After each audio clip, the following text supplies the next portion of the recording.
गौड़ा रानी रूठ गई मायके चली गई। गौड़ा रानी रूठ गई मायके चली गई। ताला मारे कोठलिया में, कोठलिया में, बाम बाम बाला ओठरिया में, बाम बाम बाबा ओठरिया में। गौड़ा रानी उठ गई मायके चली गई। गौड़ा रानी उठ गई मायके चली गई। ताला मारे कोठलिया में, कोठलिया में, बाम बाम बाबा अठरिया में, बाम बाम बाबा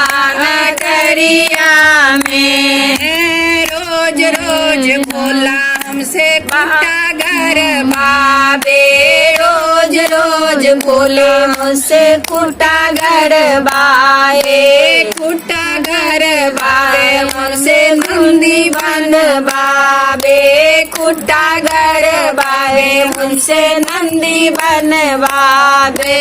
हाथ फंस गयो डोरिया में, डोरिया में, बाम बाम भोला अटरिया में, बाम बाम भोला अटरिया में। गौड़ा रानी उठ गई मायके चली गई। गौड़ा रानी उठ गई मायके चली गई। ताला मारे कोठलिया में, कोठलिया में, बाम बाम बाला नगरिया में, बाम बाम बाबा अटरिया में। रोज रोज भोला हमसे भांग पिसवाए, रोज रोज भोला हमसे भांग पिसवाए, भांग पिसवावे हमसे भोला बनवावे, भांग पिसवावे हमसे गोला बनवावे। अंगली टूट गई सिलटिया में, सिलटिया में, बाम बाम भोला अटरिया में, बाम बाम भोला अटरिया में। गौड़ा रानी उठ गई मायके चली गई। गौड़ा रानी उठ गई मायके चली गई। ताला मारे कोठलिया में, कोठलिया में, बाम बाम भोले नटरिया में, बाम बाम भोला अटरिया में।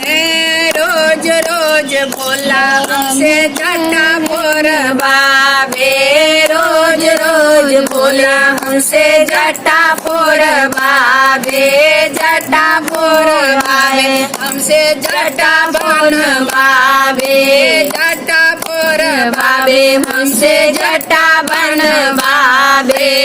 उंगली फंस गयो जटवा में, जटवा में, बाम बाम भोला नगरिया में, बाम बाम भोला अटरिया में। गौड़ा रानी रूठ गई मायके चली गई। गौड़ा रानी रूठ गई मायके चली गई। ताला मारा कोठलिया में, कोठलिया में, बाम बाम भोला अटरिया में, बाम बाम भोला अटरिया में। हर हर महादेव। बन के डोर कमजोर हो, शिव के गुरु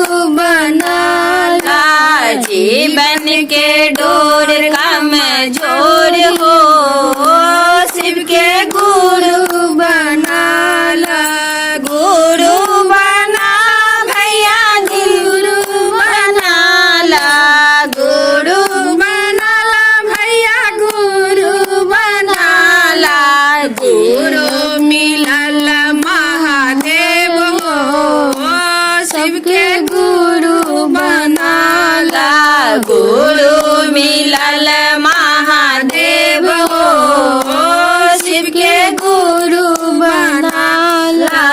पहिला सूत्र में दाया मैया, पहला सूत्र में दाया मांगना, दाया मांगब भरपूर हो, शिव के गुरु बनाला, दाया मांगब भरपूर हो, शिव के गुरु बनाला, जीवन के डोर कमजोर हो, शिव के गुरु बनाला, जीवन के डोर कमजोर हो, शिव के गुरु बनाला, गुरु बनाला भैया गुरु बनाला, गुरु बनाला भैया गुरु बनाला, गुरु मिलल महादेव हो, शिव के गुरु बनाला, गुरु मिलल महादेव हो, शिव के गुरु बनाला। दूसरा सूत्र में चर्चा करना, दूसरा सूत्र में चर्चा करना, चर्चा करब भरपूर हो, शिव के गुरु बनाला, चर्चा करब भरपूर हो, शिव के गुरु बनाला, जीवन के डोर कमजोर हो, शिव के गुरु बनाला, जीवन के डोर कमजोर हो, शिव के गुरु बनाला। तीसरा सूत्र में नमन करिहा, तीसरा सूत्र में नामन करिहा, नामन करब भरपूर हो, शिव के गुरु बनाला, नामन करब भरपूर हो, शिव के गुरु बनाला। इस भजन को गुरु के चरण में रखते हुए गुरु समेत गुरु भागवान को पढ़ना।